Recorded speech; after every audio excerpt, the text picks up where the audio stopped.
오늘은 교회력으로 삼위일체 주일입니다. 지난주에는 성령 강림 주일로 지냈죠. 오늘은 삼위일체 주일입니다.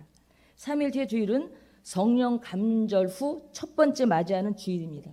1년 가운데 성령 강림절로 교회 전반이 지나고 그 다음 주일을 삼위일체 주일로 지키는데, 이것은 남은 반년은 성부, 성자, 성령 삼위일체 하나님의 이름 아래서 신앙생활을 해나가게 되는 것임을 기억하고, 그런 맥락에서 삼위일체 하나님께 영광을 돌리는 것을 의미합니다. 우리가 믿는 하나님은 삼위일체 하나님이십니다. 교회는 삼위일체를 인정하지 않는 신앙은 정통신앙으로 볼 수 없습니다. 우리는 삼위일체 하나님을 믿습니다. 믿습니까? 어떤 단체는 오직 여호와만을 인정하는 단체도 있습니다. 또한 어떤 단체는 예수님만을 인정하는 단체도 있습니다. 예수님만 유일한 하나님이라고 주장하는 분들은 틀린 것입니다. 우리는 성부, 성자, 성령 하나님을 삼위일체 하나님으로 믿고 인정합니다. 우리는 언제나 삼위일체 하나님을 믿고 삼위일체 하나님께서 우리를 지켜주시고 보호하시고 도와주심을 믿습니다. 오늘 삼위일체 주일을 맞이해서 함께 나눌 말씀은 우리가 너무나도 잘 아는 말씀으로 부활하신 예수님께서 제자들에게 부탁하신 말씀입니다. 우리는 이 말씀을 대유임령 또 지상명령이라고 표현하기도 합니다. 여러분, 부모님들이 혹여 돌아가시기 전에 그 유언의 말씀을 하시잖아요. 어떤 것보다도 그 마지막 말씀, 유언의 말씀을 권위 있게 느끼잖아요. 우리 예수님께서도 부활하시고 승천하시기 전에 제자들한테 마지막 부탁의 말씀, 지상명령을 말씀하고 있습니다. 예수님께서 마지막으로 부탁하신 말씀 또는 명령하신 말씀입니다. 오늘 예수님께서 승천하시기 전에 모든 그리스도인들에게 명령하신 말씀을 중심으로 마지막 부탁이란 제목으로 말씀을 나누려고 합니다. 오늘 본문을 통해서 우리가 발견할 수 있는 것은 첫 번째로 약속입니다. 예수님께서 제자들에게 명령하시기 전에 먼저 약속하신 말씀이 있습니다. 성경은 약속의 책입니다. 하나님께서 일방적으로 명령하시고 우리는 하나님이 엄격하신 명령을 지키기만 하는 것이 아닙니다.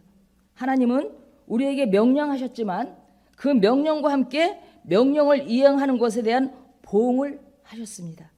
예수님께서 사도들에게 명령하시면서 약속하셨고, 또한 오늘 이 시대를 살아가는 모든 그리스도인들에게도 약속하셨습니다. 예수님께서 약속하신 것은 하늘과 땅의 모든 권세가 내게 있다는 말씀입니다. 18절을 보면 예수께서 나와 말씀하여 이르시되 하늘과 땅의 모든 권세를 내게 주셨으니 라고 말씀하셨습니다. 예수님은 가서 제자 삼으라고 명령하시기 전에 먼저 하나님 아버지께서 하늘과 땅의 모든 권세를 내게 주셨다고 선포하셨습니다. 이 말씀은 하나님 아버지, 즉 성부 하나님께서 나에게 하늘과 땅의 모든 권세를 주셨는데, 나는 이제 하늘로 가기에 내게 주신 권세를 너희가 내 이름으로 명령하고 선포하고 기도할 때 하늘과 땅의 권세를 주신다는 의미인 것입니다. 예수님께서 말씀하신 하늘과 땅의 모든 권세는 죽은 자를 살리고 병든 자를 고치고 기적을 행하는 모든 능력을 의미하는 것으로, 우리가 나가서 복음을 전할 때 그리고 제자를 삼을 때 우리에게 그 권세를 주셔서 복음을 전하고 제자 삼게 하신다는 의미인 것입니다. 사도 베드로가 고넬료 가족의 복음을 전할 때 하나님이 나사렛 예수에게 성령과 능력을 기름 붓듯 하셨으며 그가 두루 다니시며 선한 일을 행하시고 마귀에게 눌린 모든 사람을 고치셨으니 이는 하나님이 함께 하셨음이라고 증거했습니다. 베드로를 비롯해서 사도들의 사역의 현장에서 예수님의 이름으로 기적이 나타났습니다. 사도행전 9장 34절에 보니까요, 베드로가 이르되 에니야야, 예수 그리스도께서 너를 낫게 하시니 일어서 네 자리를 정돈하라 한데 곧 일어나니라. 사도행전 3장 16절은요, 그 이름을 믿음으로 그 이름이 너희가 보고 아는 이 사람을 성하게 하였나니 예수로 말미암아 난 이 믿음이 너희 모든 사람 앞에서 이같이 완전히 낫게 하였느니라. 사도행전 15장 12절 말씀은요, 온 무리가 가만히 있어 바나바와 바울이 하나님께서 자기들로 말미암아 이방인 중에서 행하신 표적과 기사에 관하여 말하는 것을 듣더니, 예수님은 하늘과 땅의 모든 것을 내게 주셨다고 말씀하시면서 너희가 가서 제자를 삼을 때 내게 주신 능력이 너희에게 나타날 것이라고 말씀하신 것입니다. 오늘도 이 복음을 전하고 믿음으로 살아갈 때 표적과 기사가 거룩한 종 예수님의 이름으로 일어납니다. 또한 예수님은 내가 세상 끝날까지 너희와 항상 함께 있으리라고 말씀하셨습니다. 20절을 보면요, 내가 너희에게 분부한 모든 것을 가르쳐 지키게 하라. 볼지어다 내가 세상 끝날까지 너희와 항상 함께 있으리라 하시니라. 예수님은 제자들을 파송하시면서 나는 하늘로 가는데 너희는 가서 복음을 전하고 제자를 삼으라고 하시고 떠난 것이 아닙니다. 예수님은 승천하시지만 언제나 제자들이 사역의 현장에 함께 하시겠다고 약속하셨던 것입니다. 오늘도 사망 권세 이기시고 부활하신 예수님은 주님 다시 오늘 그날까지 우리와 함께 하십니다. 예수님께서 우리와 함께 하시는 것은 성령 하나님을 통해서 이루어지는 것입니다. 요한복음 14장 16절에 보니까요, 내가 아버지께 구하겠으니 그가 또 다른 보혜사를 너희에게 주사 영원토록 너희와 함께 있게 하리니. 요한복음 14장 17절에는요, 그는 진리의 영이라 세상은 능히 그를 받지 못하나니 이는 그를 보지도 못하고 알지도 못함이라. 그러나 너희는 그를 아나니 그는 너희와 함께 거하심으로 또 너희 속에 계시겠음이라. 요한복음 16장 7절은요, 그러나 내가 너희에게 실상을 말하노니 내가 떠나는 것이 너희에게 유익이라. 내가 떠나가지 아니하면 보혜사가 너희에게로 오시지 아니할 것이요 가면 내가 그를 너희에게로 보내리니. 예수님께서 세상 끝날까지 너희와 함께 있겠다고 하신 것은 성령님을 통해서 우리와 함께 하신다는 의미인 것입니다. 성령님이 우리 안에 내주하시는 것은 예수님의 이름으로 오신 성령님이시기 때문에 예수님께서 우리와 함께 하시는 것입니다. 두 번째로 모든 민족으로 제자를 삼으라 하십니다. 예수님께서 제자들에게 마지막 부탁을 하시면서 하늘과 땅의 모든 권세가 내게 있으니 너희가 제자 삼을 때 그 능력이 임하게 된다고 말씀하셨고 세상 끝날까지 함께 하신다고 말씀하셨습니다. 이런 약속의 근거에서 이제는 마지막 부탁이자 명령하시는데 모든 민족으로 제자를 삼으라는 것입니다. 모든 민족으로 제자 삼으러 하실 때 예수님은 제자들에게 가서 제자 삼으라고 말씀하셨습니다. 19절을 보면요, 그러므로 너희는 가서 모든 민족을 제자로 삼아 아버지와 아들과 성령의 이름으로 세례를 베풀고. 예수님은 제자들에게 가서 제자 삼으라 말씀하셨습니다. 복음을 전하기 위해서 가야 한다고 말씀하신 것입니다. 예수님은 제자들에게 가서 제자 삼으라 말씀하셨는데 가서 복음을 전하고 제자 삼기 전에 먼저 할 일은 예루살렘에 머물면서 아버지의 약속하신 성령을 기다리라는 것입니다. 사도행전 1장 4절에 보니까요, 사도와 함께 모이사 그들에게 분부하여 이르시되 예루살렘을 떠나지 말고 내게서 들은 바 아버지께서 약속하신 것을 기다리라. 아무런 준비도 없이 무작정 가라고 하신 것이 아니라 일단은 예루살렘을 떠나지 말고 약속하신 성령을 받으라고 하셨습니다. 가서 복음을 전하기 위해서 제자 삼기 위해서 준비가 필요합니다. 아무런 준비도 없이 무작정 가기보다는 기다리면서 성령을 받고 또한 거기 가기 위한 준비를 하고 가야 합니다. 오순절 운동, 성령 운동이 시작되면서 성령을 받고 곧바로 선교지로 떠났던 사람들이 많이 있습니다. 성령 받았다면 먼저 방언 받은 것이 가장 성령 받은 건 줄 알고 그 착각인 것이죠. 착각을 하고 무조건 성령 받았다고 방언을 하면서 어느 나라 방언이다, 중국 방언이다, 일본 방언이다, 무작정 준비도 없이 떠납니다. 그러나 실패가 오류가 많았죠. 그러다 보니 시행착오도 많았고 어려움도 많았습니다. 그럼에도 불구하고 많은 분들은 평생을 선교제에서 복음을 전하고 계시고 제자 삼는 사역을 감당하고 계십니다. 가서 제자 삼기 위해서 먼저 성령 충만을 받아야 합니다. 그리고 제자를 삼을 수 있는 준비를 해야 합니다. 가서 제자 삼으러 가신 예수님은 모든 민족을 제자로 삼으라고 하셨습니다. 19절을 다시 보면 그러므로 너희는 가서 모든 민족을 제자로 삼아 아버지와 아들과 성령의 이름으로 세례를 베풀고, 성령을 받은 사람들과 초대 예루살렘 교회는 예수님께서 하신 이 명령에 대해서 완전한 이해를 하지 못한 듯합니다. 예루살렘 교회는 유대인을 중심으로 복음을 전하고 아직 이방인들에게 복음의 문을 열지 못했습니다. 베드로 사도가 이방인 고넬료 가정에 가서 복음을 전한 것이 예루살렘 교회에서 문제가 되었었습니다. 그때 베드로는 자신이 본 환상과 계시에 대해서 설명을 했고 고넬료 가정에서 일어났던 일들을 설명했습니다. 그러다가 하나님께서 사울을 변화시켜서 이방인의 사도가 되게 하셨고 바울을 통해서 본격적으로 모든 민족으로 제자 삼는 역사를 하셨습니다. 우리가 복음을 전하고 제자를 삼는 것의 대상은 모든 민족인 것입니다. 세계 모든 민족이 제자의 대상이라는 말씀인 것이죠. 우리가 직접 가서 복음을 전하지 못하기 때문에 우리는 보내는 선교사로 선교 현장으로 가는 분들을 위해서 기도해주고 선교비를 보내고 하는 것입니다. 우리나라도 이제 한국에서 예루살렘으로, 백두에서 한라까지, 서울에서 예루살렘까지 이런 목표를 가지고 선교하는 단체들이 너무나 많이 있습니다. 우리 교회도 선교를 주축으로 지금 목회 계획을 잡고 계시잖아요. 제가 우리 담임 목사님하고 이렇게 미팅을 하는 시간을 가졌었습니다. 담임 목사님께서 저한테 그런 얘기를 하시더라고요. 임보배 목사는 이하평 목사님하고 항상 옆에 계신다고 말씀을 들었습니다. 그런 말씀을 하시더라고요. 제가 하나교회 부임해 왔을 때 많은 성도님들이 자리하고 계셨었습니다. 예전에는. 저는 그런 줄 알고 큰 포부를 가지고 왔습니다. 정말 큰 포부를 가지고 우리 이하평 목사님은 대그룹에서 말씀을 선포하시고 저는 소그룹, 즉 목장 셀교회에서 우리 성도님들을 섬기고 이끌어가면 대그룹과 소그룹이 정말 멋지게 독수리처럼 비상해서 건강한 교회, 정말 행복한 교회, 하나님이 찾고 찾으시는 바로 그 교회가 될 줄 알고 큰 포부를 가지고 왔는데요. 와서 보니까 아니었어요.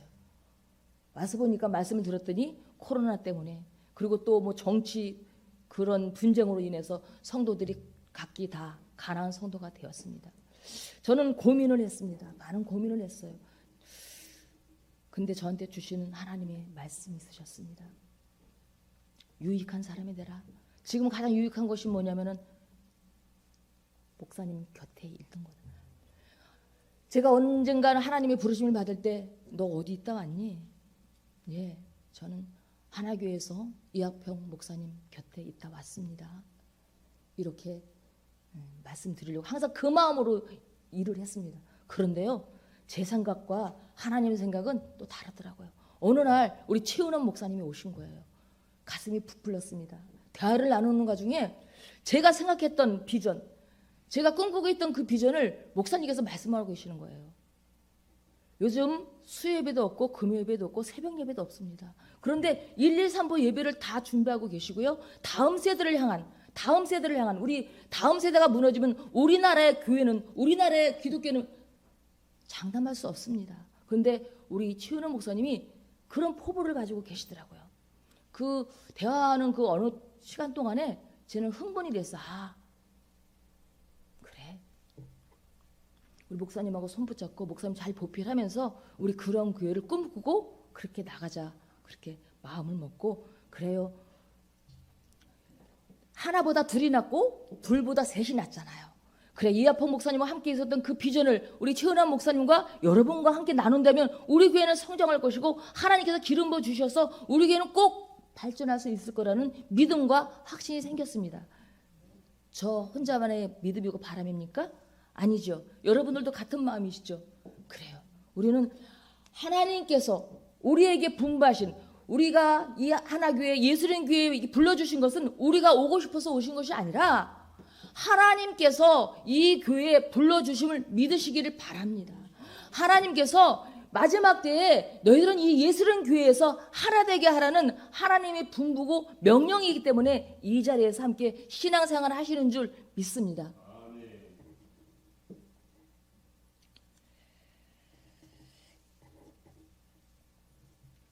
가르치는 교회. 제가 먼저 배우겠습니다. 제가 먼저 목사님께서 제가 가지고 있었던 예전부터 가지고 있었던 배웠던 것 그 모든 것들 다 내려놓겠습니다. 목사님께서 새로운 비전을 제시하고 계시잖아요. 목사님께서 제시하는 그 모든 것들 제가 먼저 순종하고 배우겠습니다. 그 배운 것을 우리 성도님들과 함께 나누겠습니다. 그리할 때 우리 교회는 부흥하고 발전된다고 믿습니다. 왜냐면요, 우리는 은혜만 받기를 하고 은혜 받으려고 하면 교회 와요. 지금은 세대는 더 그렇습니다. 그러나 은혜를 받았으면 그 은혜 받은 말씀을 함께 나누고 실생활에 적용해서 하나님이 기쁨이 되는 우리 모두가 되기를 원합니다.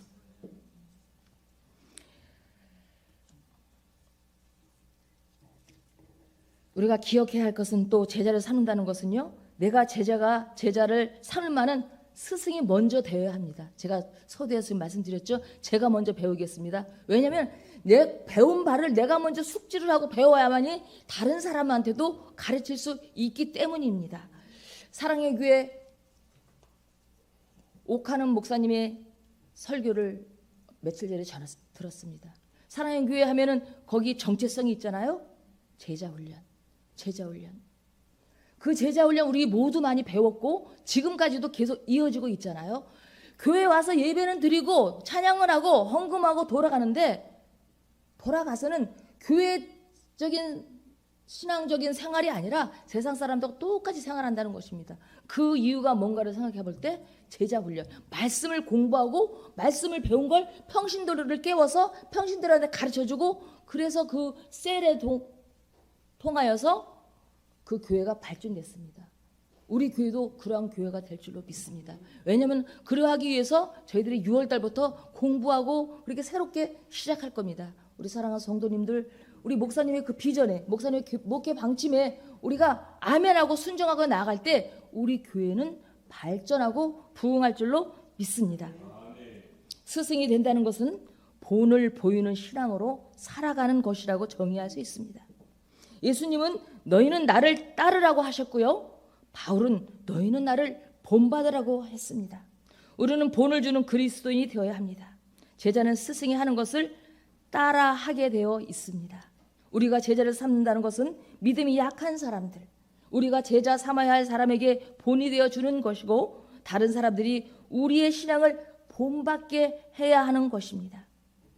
히브리서 13장 7절에 보니까요. 하나님의 말씀을 너희에게 일러주고 너희를 인도하던 자들을 생각하며 그들이 행실의 결말을 주의하여 보고 그들의 믿음을 본받으라고 하셨습니다.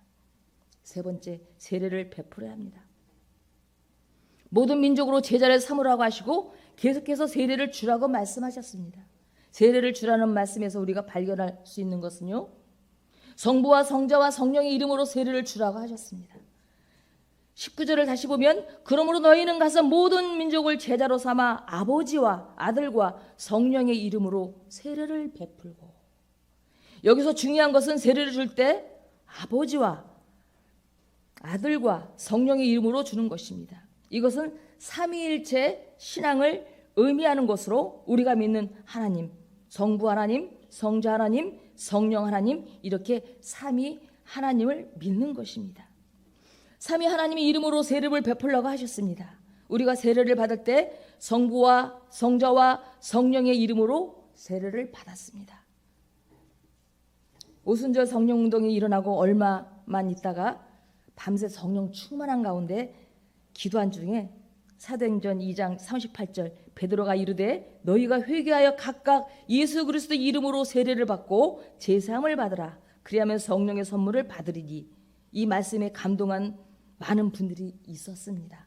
이분들은 이 구절을 가지고 삼위 하나님의 이름으로 세례를 주는 것이 아니라 주 예수 그리스도 이름으로 세례를 주어야 한다고 주장을 하면서 성부, 성장, 성령 하나님이 아니라 주 예수 그리스도 오직 한 분 하나님이라고 주장을 했습니다. 지금도 이렇게 주장하는 분들이 있는데요. 그러나 예수님은 아버지와 아들과 성령의 이름으로, 즉 성부와 성자와 성령의 이름으로 세례를 베풀라고 하셨습니다.